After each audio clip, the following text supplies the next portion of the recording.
to the Teen Life Podcast, where we explore your questions to help you make meaningful connections with teenagers, because no teen deserves to feel alone. Have a question you'd like us to address? Email us at podcast@teenlife.ngo. Now, let's jump into this week's question. How do I interact with teens who believe differently than me? There's a lot of topics where teens might disagree. Politics, religion, even like weed/substance abuse. There's a lot of topics. There's if they a lot shouldn't of, do their homework. Yes.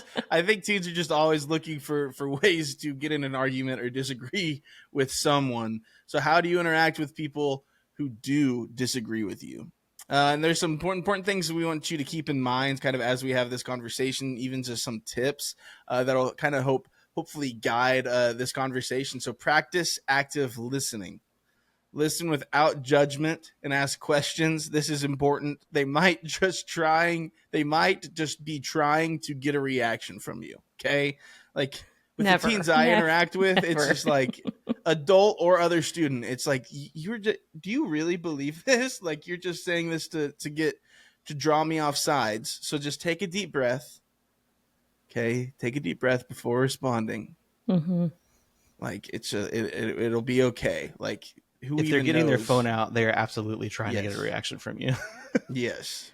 Well, let me say too, parents are a little different because you are like in charge of raising this human being. Yeah. So let me say that. But like other roles, you do have an influence, but like it is not your job to police everything that they believe or to like lecture them on that.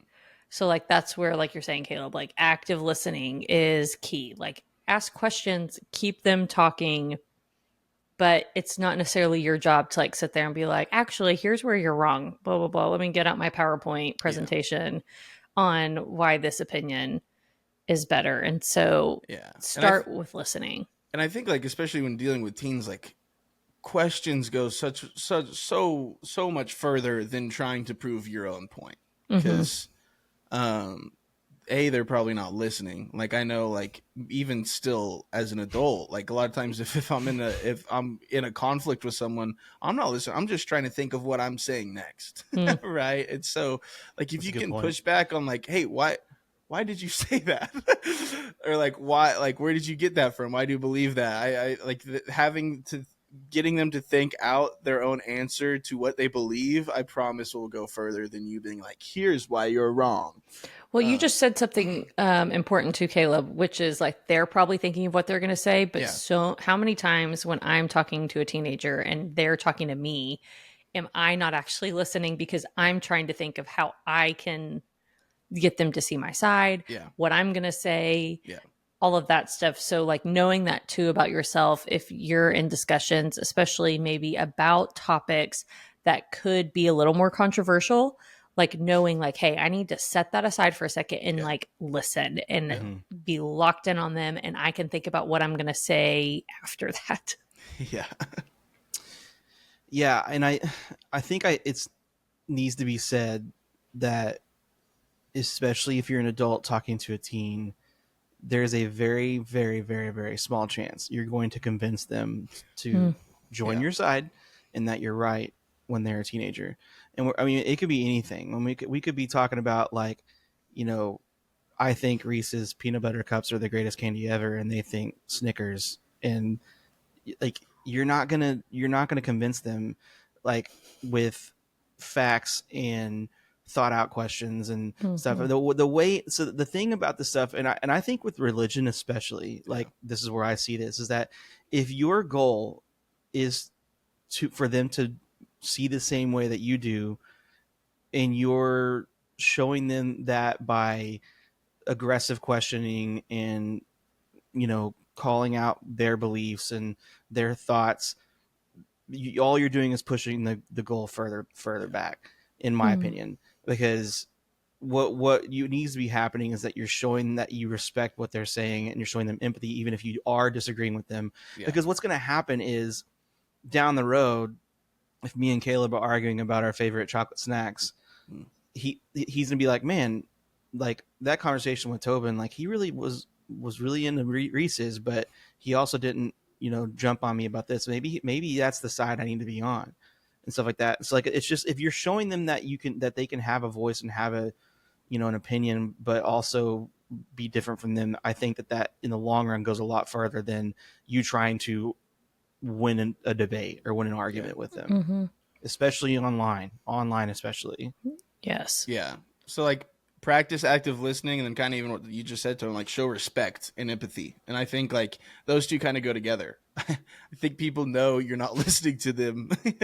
And like, even if you hear them out and be like, man, I hear you and I hear that side, it goes such a long way into a kind of helping de-escalate an intense conversation, because it's less like yelling at each other and we're like, let's just have a conversation because I hear what you're saying and here's what I'm saying. Like, I think it just kind of changes the environment of the conversation. And yeah, like, I don't think you're gonna win anyone over by, no matter how great your facts are, by yelling or just stating the facts. Like, it's a conversation and there's two sides, and show the other side the respect and empathy that they deserve as a human.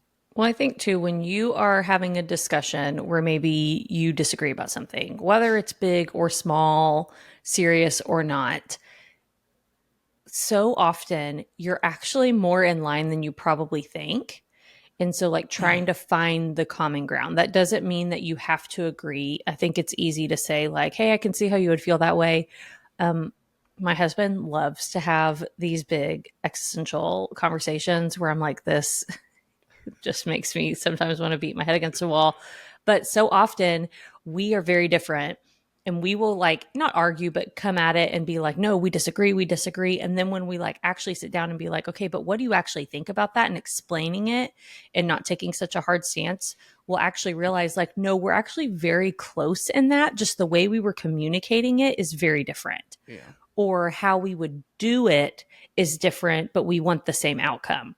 And so sometimes, like, that's where those questions come in mind. That's where actually listening and active listening, where you're like repeating back, here's what I'm hearing you say. Is that correct? Like, making sure you're clarifying, that you might actually find some common ground. But I think most importantly, if you're an adult with a teenager in life, make sure you show up consistently and let them know your relationship is more important than agreeing on every issue, or even being on the same page, or maybe even understanding. Like, maybe you're like, I just really don't understand this, but I still care about you. I'm still going to teach you and treat you fairly, all of that kind of stuff. But I do think y'all mentioned social media. And so before we kind of go further, especially right now, and especially at the cultural turning point, whatever that we are at in our country, like, please be careful. I'll link it. We did an episode 2 on this, on maybe how to post appropriately on social media, didn't we? Like last year, maybe. Yeah. But know that if you're an adult, there are students who follow you and who can see your stuff. And just be aware of that as you're posting things, anything that you say online. And if they question you about it in person, you're like, man, I don't want to have that conversation in person, then maybe that's also not something that we should be starting online or posting opinions about online, if you wouldn't be willing to say it to the students in your life or people in your life in person. Yeah. But I do want to, as kind of a shift, something to think about, because sometimes we think, why can't this teenager just agree with me?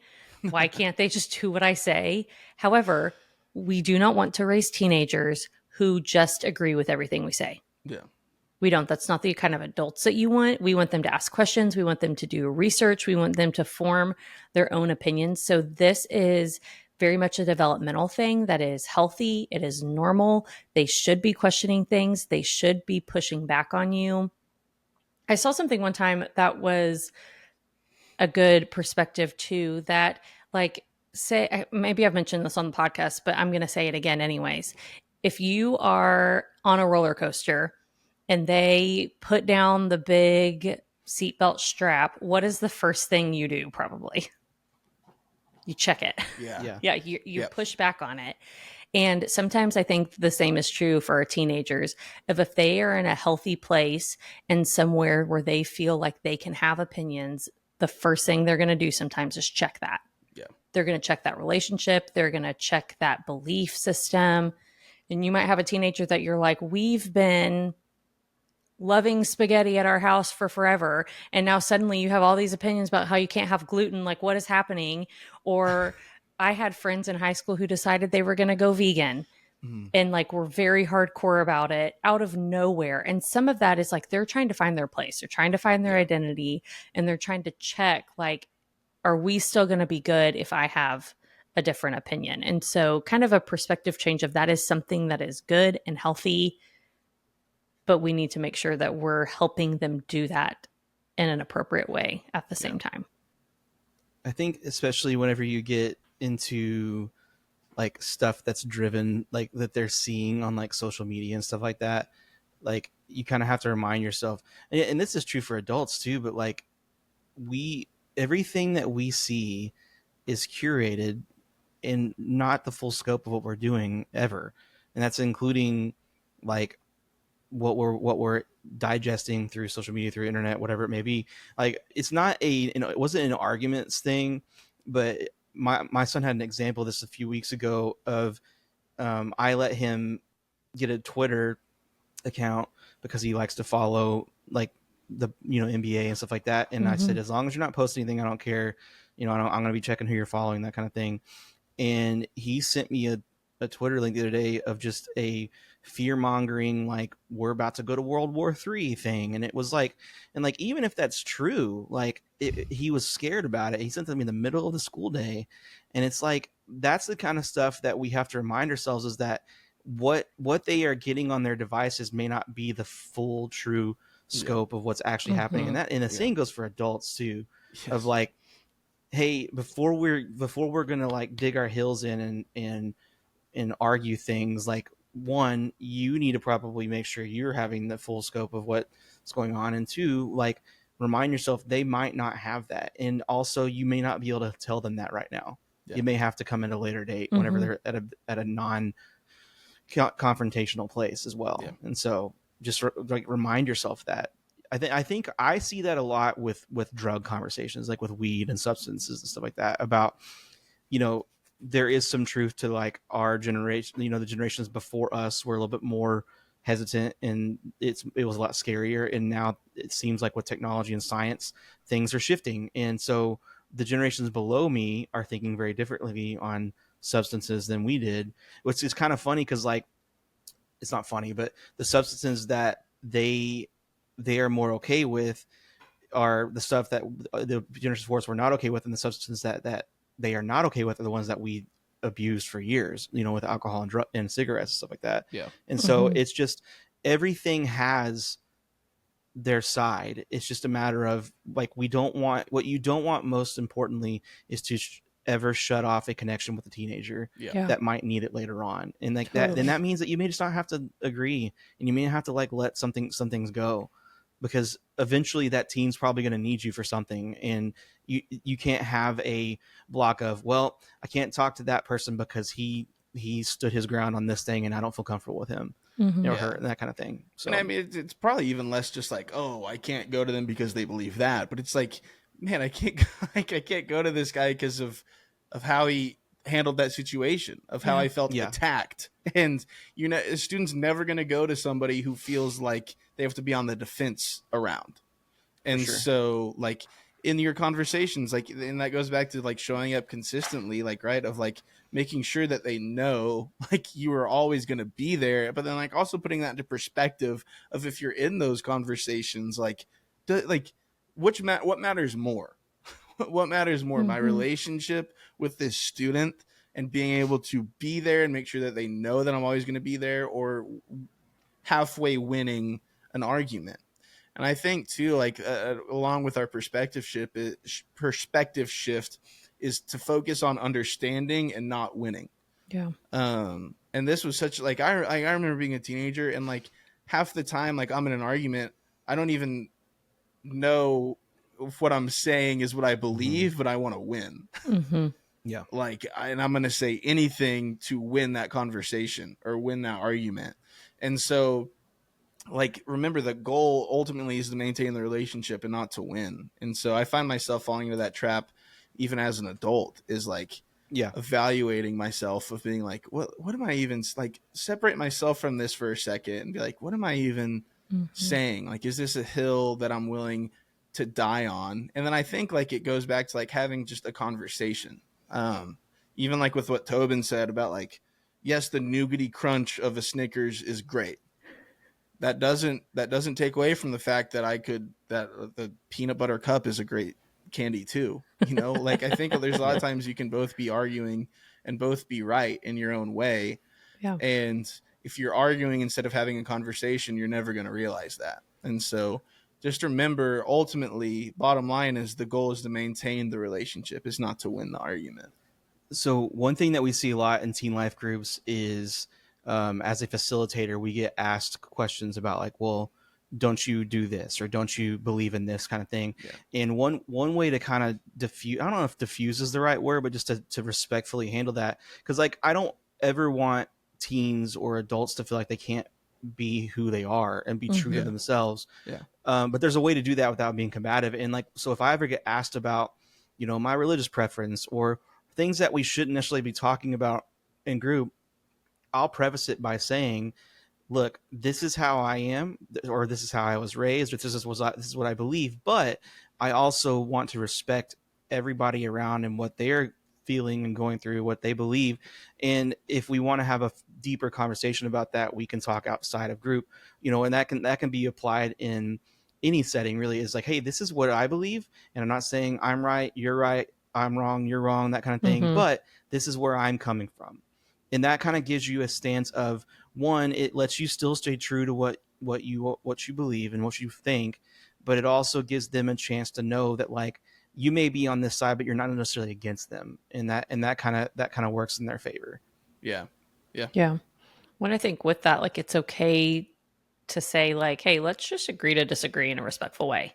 Yeah. So, like, if you are having a conversation with a student at some point, like, there might reach a point, if neither one of you are going to change your opinions, where it's not healthy anymore, it's not a good discussion, and you've both just dug your heels in. It's okay to be like, hey, I don't think this conversation is going anywhere anymore. Let's just agree to disagree. And when you do that, you're modeling for them. We can have really difficult conversations and we can disagree and we can walk away and still be friends, or we can walk away and still respect each other.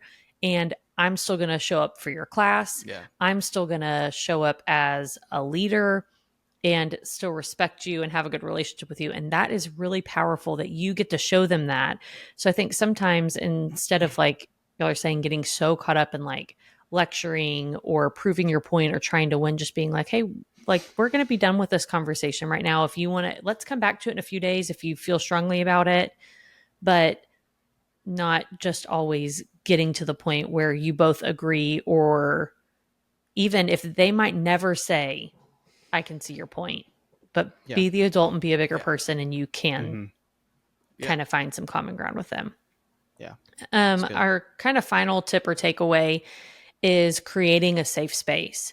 So making sure that teens do feel like they can express themselves without fear, rejection, criticism, all of that. And sometimes what that might mean too, especially in a school or group setting where you have multiple students around, is if a student starts bringing something up that's controversial, you might need to stop them and be like, hey, that's not a conversation that we're going to have right now. Can I talk to you after? Can I take you to coffee? Can we go get a Sonic drink? Can you show up to class a few minutes early and I'll bring you lunch, or something like that, where you're not taking the whole group down this rabbit hole that doesn't need to happen, or a whole classroom that we don't need to get into this discussion because we have other things to do, but then creating a safe space in another way where they can share that and not feel making them rejected. feel heard. Avoiding mob mentality too, on both sides. Like, you don't need a bunch of people to join your side and then attack somebody, and vice versa. You don't need to be attacked by a bunch of teenagers at the same time. That's not fun for anybody. And so, avoiding the group discussions for intense things, because like we also don't know what kind of trigger some of this stuff is for people. Like it can be whatever, like any conversation could be triggering for people that are going through specific hurts and stuff from these kind of discussions. So yeah. All right, well, we're also next time going to do an episode that kind of talks about where do teens get their information. So we kind of previewed that a little bit because they go hand in hand, but we'll talk more about like where are they getting their information and how can we help them find accurate information about things that they care about. So subscribe on YouTube or wherever you listen to podcasts so that you don't miss that episode and future ones. And then please send us your questions. You can reach out on social media. You can email us at podcast@teenlife.ngo to submit any questions that you want us to discuss. And we'll see you next time.